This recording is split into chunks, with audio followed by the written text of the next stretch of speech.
বুঝে নাই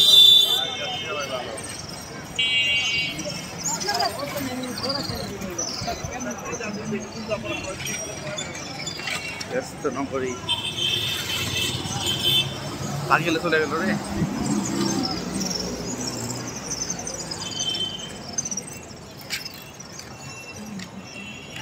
রিক্সাওয়ালার রাজত্ব এখন পুরো শহর